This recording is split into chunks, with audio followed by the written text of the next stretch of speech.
Unified 911, anong matutulong namin sa'yo? Anya ti maitulong mi ken kapo. Anong may tatabang ko sa imo? Unsay akong ikatabang nimo? Ngini makadabang na misal ka no. Sa anumang wika o dialekto, may tulong na darating sa iyo.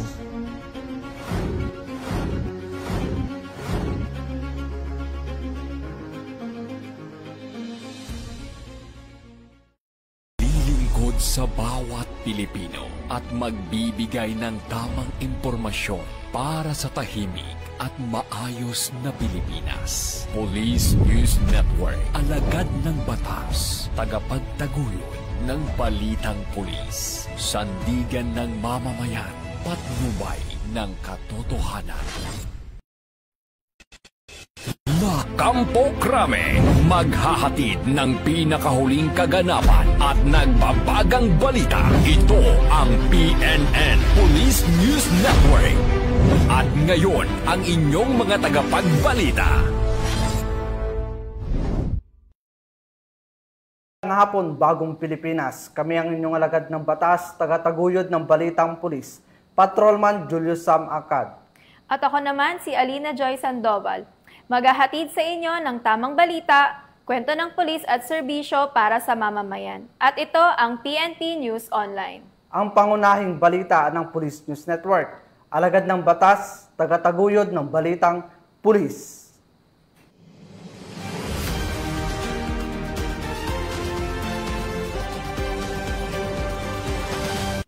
Narito ang balitang dapat nyong abangan.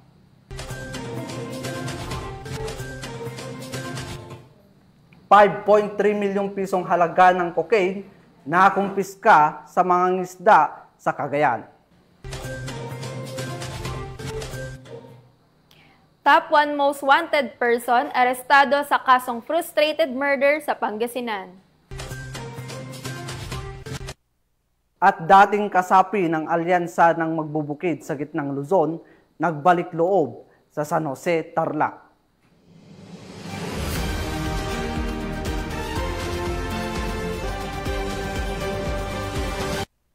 Narito ang balitang hatid ng ating PNN correspondents mula sa iba't ibang panig ng bansa.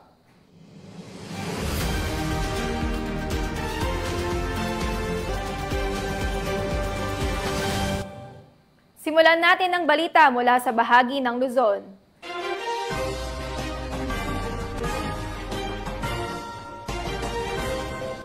Nasamsam ng mga otoridad ang tinatayang ₱5.3 milyong halaga ng cocaine mula sa isang mangingisda sa bayan ng Claveria, Cagayan.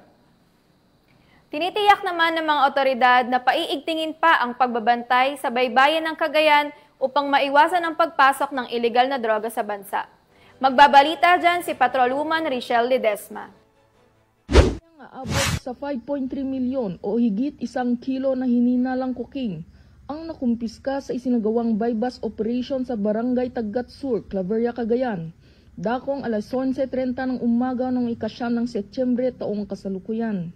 Sa Persang Philippine Drug Enforcement Agency Region 2, Claveria Police Station at iba pang unit ng PNP sa pag-aresto kay alias Bong, 43 taong gulang, may asawa, mangingisda at residente ng nasabing bayan. Batay sa investigasyon, ang nasabat na cocaine ay pinaniniwalaang mula sa pakete ng illegal na droga na napadpad sa baybayin ng Claveria. Ngunit hindi ito sinauli o sinuko sa mga otoridad. Ayon sa ulat, mahigit 2 buwan minanmanan ng mga operatibang suspect bago isinagawang bypass operation. Kabilang sa mga nakumpiskang ebidensya, ang 1 kilong bloke na hininalang cocaine na nakabalot sa duct tape at may tatak na coca racing, 249,000 pisong budal money, 1 cellphone, 1 itim na backpack at 1 susi ng tricycle. Mahaharap sa kasong paglabag sa Republic Act 9165 o ang Comprehensive Dangerous Drug Act of 2002 ang suspect.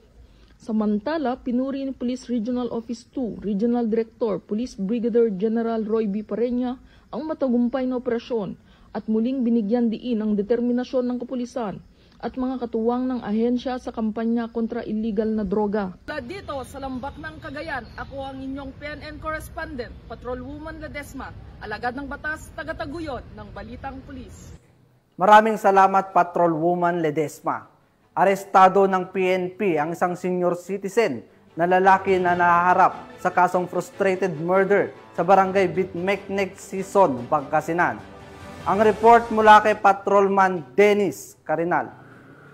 Arestado ng mga tauhan ng Sison PNP ang isang top 1 municipal most wanted person sa barangay Bitmeknek, Sison, Pangasinan, habang kinilala ni Police Major Gerbil Relota, hepe ng Sison Municipal Police Station, sa pangalang alias Rico, 70 anyos, residente ng barangay Bitmeknek, Sison, Pangasinan.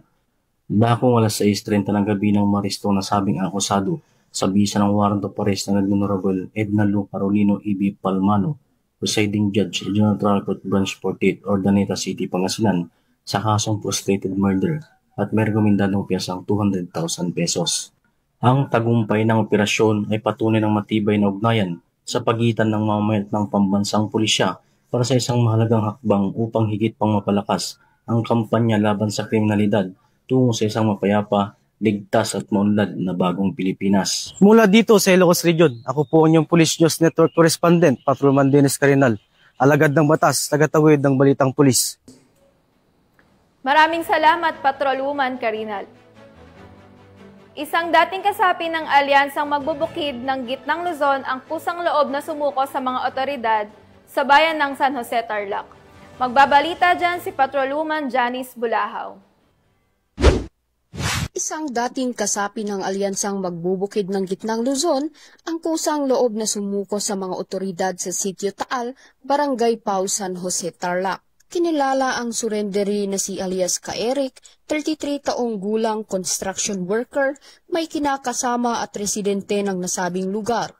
Siya ay dating miyembro ng AMGL at hindi kabilang sa PSR listahan ng mga teroristang grupo. Sa operasyon na isinagawa ng mga intel operatives ng San Jose MPS ng Tarlac Police Provincial Office, voluntaryong isinuko ni Ka-Eric ang isang improvised shotgun na walang serial number at walang bala. Ayon sa ulat, isinailalim muna sa tactical interview ang surrendery at kalaunan ay pinalaya rin matapos ang proseso.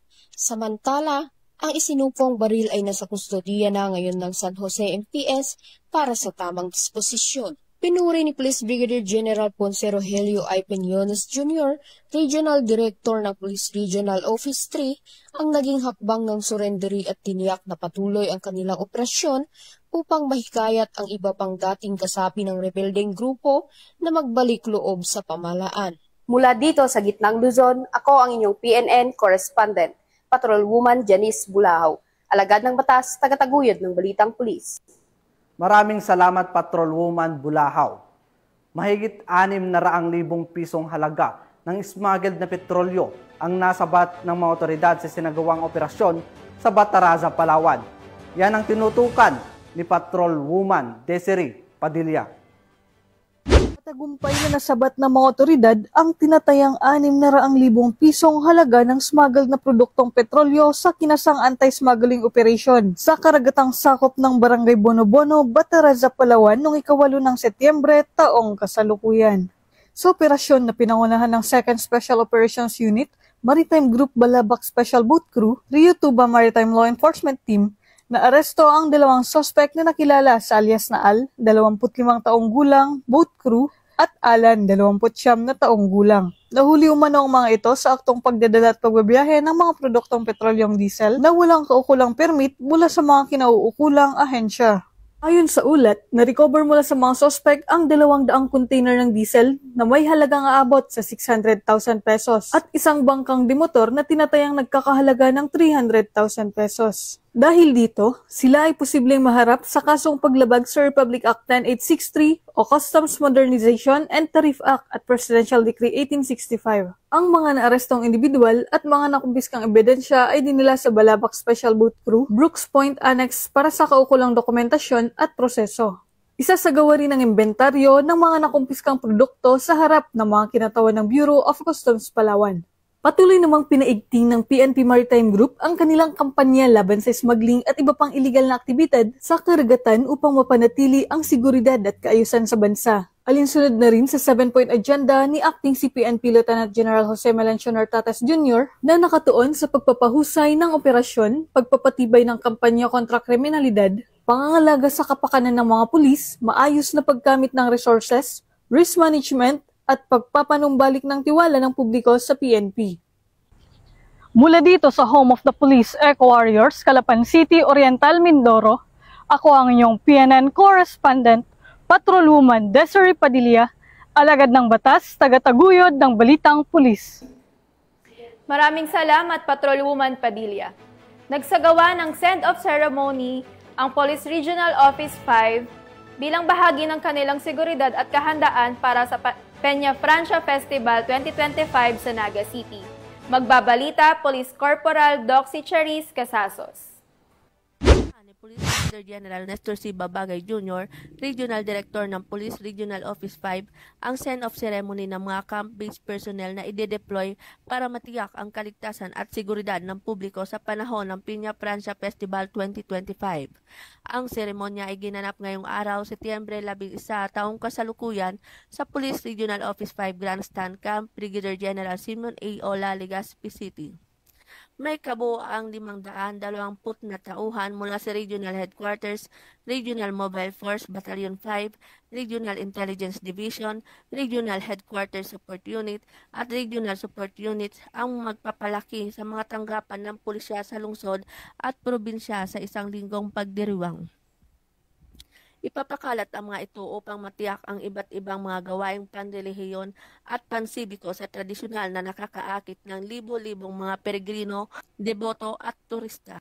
Sa kanyang mensahe, binigyan diin ni Police Brigadier General Babagay Jr.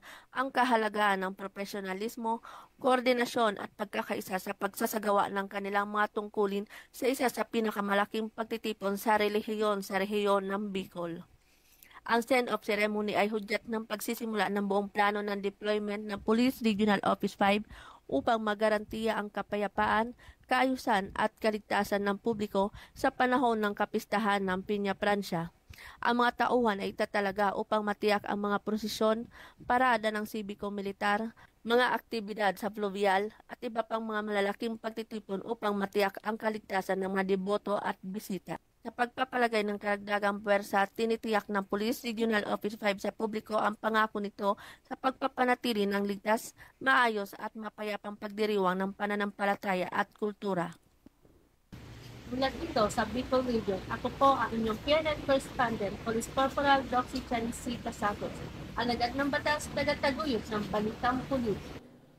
Maraming salamat, Corporal Casasos. Nagbigay ng seguridad ang Eastern Police District sa sinagawang Special Joint Price and Supply Monitoring ng Department of Agriculture sa Pasig Mega Market. Yan ang balitang hatid ni Patrolwoman Maylene Lakiwe. Mahigpit ang ginawang seguridad ng mga kapulisan ng Eastern Police District sa pagbisita ng kalihim mula sa Department of Agriculture sa ginanap na Special Joint Pricing and Supply Monitoring dito sa Mutianang Pasig o mas kilalang Pasig Palengke. Sa pagbisita ng kalihim ng Department of Agriculture or DA na si Attorney Genevieve Guevara, Food Terminal Incorporated Regional Manager Edward Medalla, at Department of Trade and Industry na si Joanna Marie Vida Dios sa Mutianang Pasig Mega Market, Barangay Malinaw, Pasig City.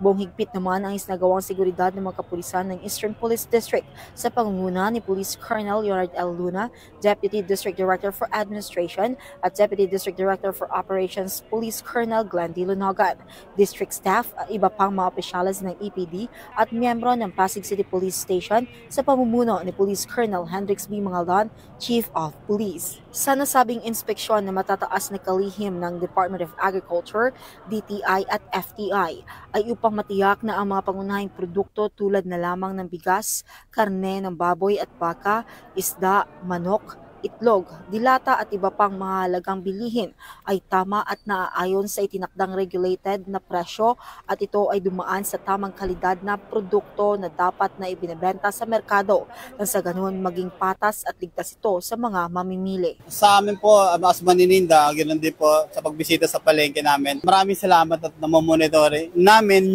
din yung price namin at saka yung quality ng produkto. Siyempre po, nagpapasalamat po para po kahit paano po nakikita po nila yung nangyayari sa palengke po.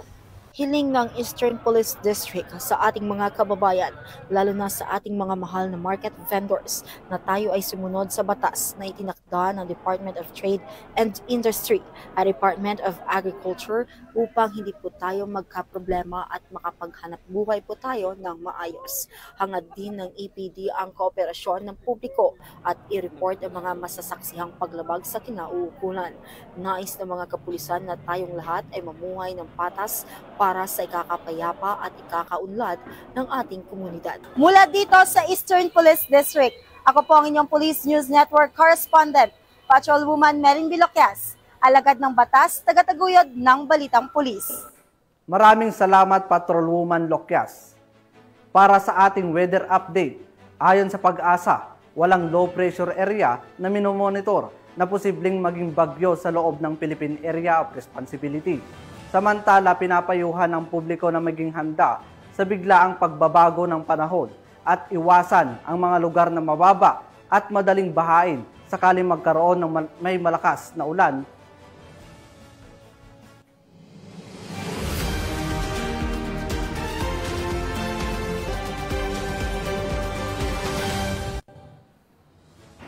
Tunghayan naman natin ang balita mula sa Visayas.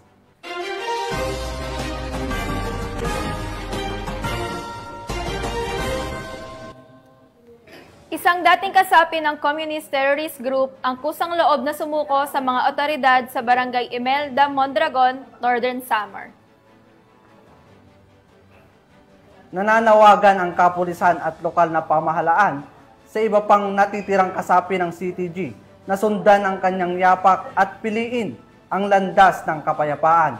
Magbabalita dyan si Patrolwoman Cristel Palafox.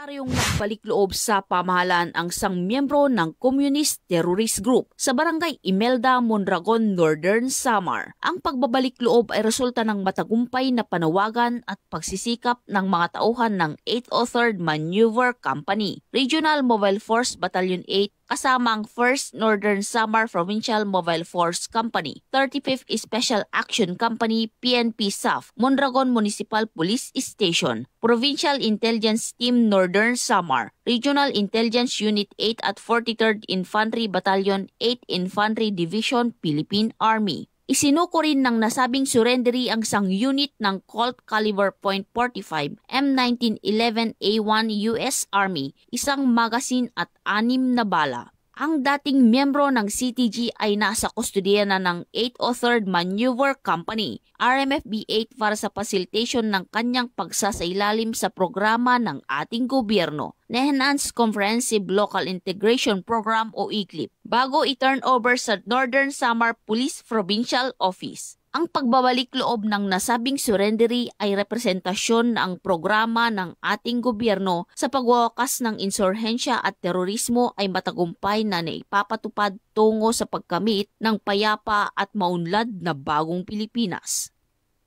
Mula dito sa Police Regional Office 8, ako ang inyong PNN correspondent, Patrolwoman Palafox, alagad ng batas, tagataguyod ng Balitang Pulis. Maraming salamat, Patrolwoman Palafox. Nasamsam ng operatiba ng Iloilo City Police Office ang tinatayang mahigit 200,000 pisong halaga ng hininalang shabu sa kinasang bypass operation sa lungsod ng Iloilo. Nakibalita dyan si Patrolwoman Lynette Sablon. Arestado sa ikinasang drug bypass operation ng City Drug Enforcement Unit ang 2 lalaki sa Barangay Mansaya, Lapus, Iloilo City nito lamang 10 ng Setyembre taong kasalukuyan. Kinilala ang mga suspect na sina alias Yokyok, 38 taong gulang, walang trabaho, at residente ng Barangay Mansaya, Lapus, Iloilo City, at si alias Calvo, 42 taong gulang, isang janitor, at residente ng Zamora, Iloilo City proper. Ang nasabing operasyon ay isinagawa ng City Drug Enforcement Unit sa ilalim ng pamumuno ni Police Captain Rocky Jimeno III, officer in charge. Nakumpiska mula sa mga suspect ang 6 na sachet ng hinalang shabu na may timbang na humigit kumulang 35 gramo at tinatayang nagkakalaga ng 238,000 pesos. Sa ngayon, nasa kusdiya na sila ng pulisya para sa tamang disposisyon at sasampahan ng kasong paglabag sa Republic Act 9165 ang Comprehensive Dangerous Drugs Act of 2002. Patuloy na pinagtitibay ng City Drug Enforcement Unit ang kanilang kampanya laban sa ilegal na droga, alinsunod sa direktiba ng Pro-6 at pamunuan ng PNP upang mapanatili ang kapayapaan at kaligtasan ng komunidad tungo sa ating bagong Pilipinas. Mula rito sa Western Visayas, ako inyong PNN correspondent, Patrolwoman Lynette Sablon, alagad ng batas, tagataguyod ng Balitang Pulis. Maraming salamat, Patrolwoman Lynette Sablon. Sa patuloy na kampanya ng pulisya kontra iligal na droga at loose firearms, nasamsam ang baril at shabu mula sa isang street-level individual sa isinagawang operasyon ng PNP Cordova, Cebu. Nakatutok dyan si Patrolwoman Judith Nicanor. Nasa kote ng Cordova PNP ang baril at 64,000 na halaga ng hinihinalang shabu mula sa isang street-level individual sa sinagawang bypass operation ng mga otoridad sa Sitio Ilaya, Barangay Ibabo, Cordova, Cebu. Ayon kay Police Major John Caleb Sanchez, Acting Chief of Police ng Cordova Municipal Police Station, Cebu Police Provincial Office, bandang alas 10:30 ng gabi na ikinasa ng mga operatiba ang bypass operation na nagresulta sa pagka-aresto ng street-level individual na suspect na si Jason, 19 anyos at residente ng nabanggit na lugar. Nakumpiska mula sa suspect ang 6 na pakete ng hinihinalang shabu na may timbang na 9.5 grams at standard yard price na 64,600 pesos, bypass money, isang 9mm caliber, isang magazine at 3 9mm na bala.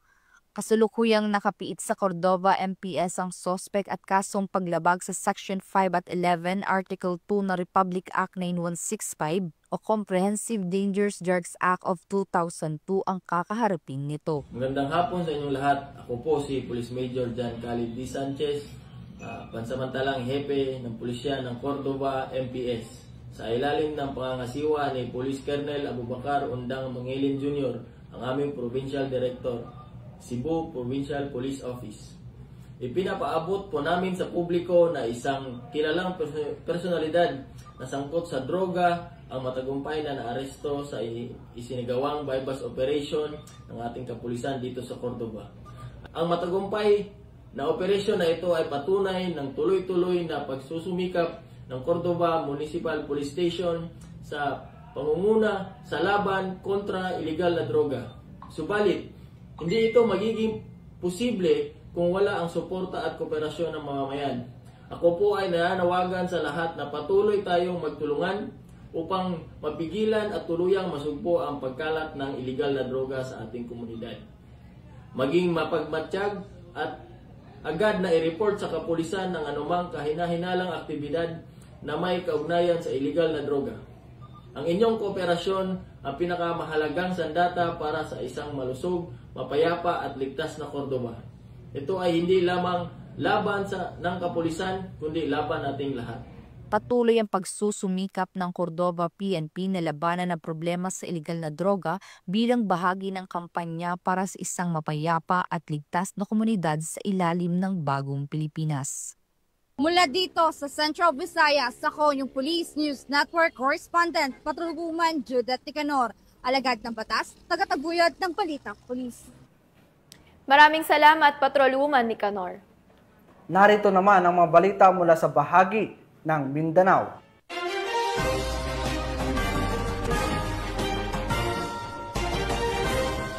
Walang takas ang nakatalang top 5 most wanted person matapos itong maaaresto sa Maguindanao del Norte dahil sa paglabag sa Republic Act 7610 o ang Special Protection of Children Against Abuse, Exploitation, and Discrimination Act. Kasalukuyan nang nasa pangangalaga ng otoridad ang naarestong individual at nakatakdang harapin ang kasong isinampa laban sa kanya. Nagbabalita, Patrolwoman Alibo. Estado ang isang babaeng tinaguri ang top 5 most wanted person sa kasong paglabag sa Republic Act 7610 o Special Protection of Children Against Abuse, Exploitation and Discrimination Act sa isinagawang operasyon ng UP MPS sa Barangay Mirab, UP Maguindanao del Norte. Nito lang may kasampu ng Setyembre taong kasalukuyan. Kinilala ni Police Captain Fillmore G. Istosani, officer in charge ng UP MPS, ang suspect na si alias Jonah, 44 anyos na residente ng naturang lugar. Matagumpay na naisagawa ang operasyon ng pinagsanib puwersa ng UP-MPS, Maguindanao del Norte PPO at 1st Provincial Mobile Force Company 1st Platoon matapos ihain ang warrant of arrest sa suspect para sa paglabag sa Section 10 ng RA 7610 na inisyo ni Honorable Isnaira A. Ibrahim, presiding judge ng RTC Branch 13, 12 Judicial Region, Cotabato City, noong 3 ng Setyembre taong kasalukuyan na may nirekomendang piyansang 120,000 pesos. Ang naarestong suspect ay nasa kustodiya na ng UP-MPS para sa dokumentasyon, booking, procedure at kaukulang disposisyon. Ang ating kapulisan ay patuloy na maglulunsad ng mga operasyon para mahuli ang mga taong may pananagutan sa batas upang mabigyan ng hustisya ang mga naging biktima at higit sa lahat mapanatili ang kaayusan at kaligtasan ng ating komunidad tungo sa minimiti natin na bagong Pilipinas. Mula rito sa Riyon ng Bangsamoro, ako ang inyong PNN correspondent, Patrolwoman Judy Ann Alibo, alagad ng batas, tagataguyod ng Balitang Pulis. Maraming salamat Patrolwoman Alibo. Matagumpay na nakumpiska ng pulisya ang mahigit 200,000 pisong halaga ng hininalang shabu sa kinasang bypass operation sa Tagoloan, Misamis Oriental. Patrolwoman Reyna Celestine Sendrijas sa balita. Naaresto ng otoridad ang 204,000 halaga ng shabu sa 3 individual sa isinagawang buy-bust operation sa Barangay Santa Cruz, Taguluan, Misamis Oriental nito lamang 8 ng Setyembre taong kasalukuyan. Ang naturang operasyon ay pinangunahan ng Taguluan Municipal Police Station katuwang ang Misamis Oriental Police Provincial Office. Kinilala ang mga naarestong suspect na sina alias Lulong, 20 anyos, Jelly, 18 anyos at Vince, 23 anyos na pawang residente ng naturang barangay. Nakumpiska sa mga sospek ang 30 gramo ng hinihinalang shabu na tinatayang nagkakahalagang 204,000 pesos at iba pang mga drug paraphernalia. Kasalukuyang nasa kustodiya ng Taguluan MPS ang mga sospek at nahaharap sa kasong paglabag sa RA 9165 o Comprehensive Dangerous Drugs Act of 2002. Ang kapulisan ng Rehiyon 10 ay hindi titigil sa pagpapaigting kontra iligal na droga para sa seguridad ng nasasakupang komunidad. Mula dito sa Camp Capistrano sa Cagayan de Oro City, ako yung Police News Network Correspondent, Patrolwoman Reyna Celestine Sendrijas, alagad ng batas, tagataguyod ng Balitang Pulis. Maraming salamat, Patrolwoman Sendrijas. Para sa huling balita, arestado ang mag-asawa matapos mahulihan ng hinihinalang shabu at nagkakahalagang mahigit 100,000 piso sa ikinasang buy-bust operation ng mga otoridad sa Compostela, Davao de Oro. Nagbabalita, Patrolwoman June Mary Joy Rupin.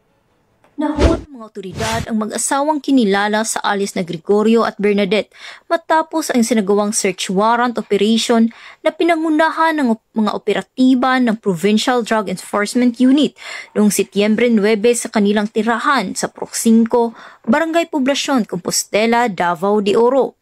Sa nasabing operasyon, nakumpiska mula sa mga asawa ang hinihinalang shabu na tinatayang tumitimbang ng humigit kumulang 15 gramo na ayon sa pamantayang presyo ng droga ay nagkakahalaga ng 102,000 pesos.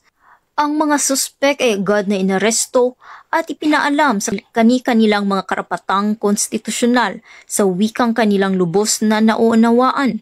Sa kasalukuyan, nasa kustodiya na ng Compostela Municipal Police Station ang mga suspek at naharap sa kasong paglabag sa Section 11 ng Republic Act 9165 o Comprehensive Dangerous Drugs Act of 2002. Patuloy ang pinaigting ng kampanya ng pamahalaan laban sa iligal na droga at ang pagkakasamsam sa shabu na nagkakahalaga ng mahigit 100,000 piso ay isang malaking hakbang upang mapanatili ang kapayapaan at kaayusan sa lalawigan ng Davao de Oro. Mula dito sa Police Regional Office 11, ako ang inyong PNN correspondent, Patrolwoman June Mary Joy Rupin, alagad ng batas, tagataguyod ng Balitang Pulis. Maraming salamat, Patrolwoman Rupin.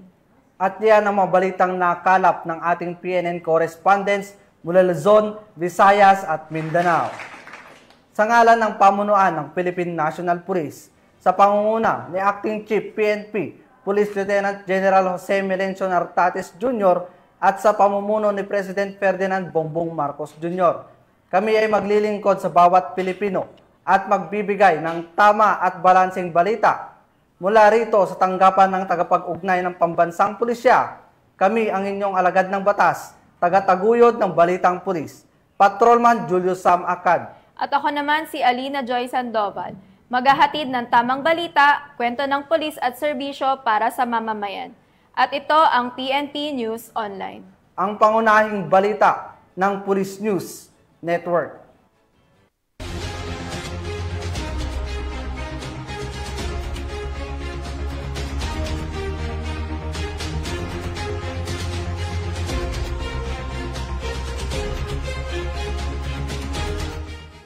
Police News Network, alagad ng batas, tagapagtaguyod ng balitang pulis.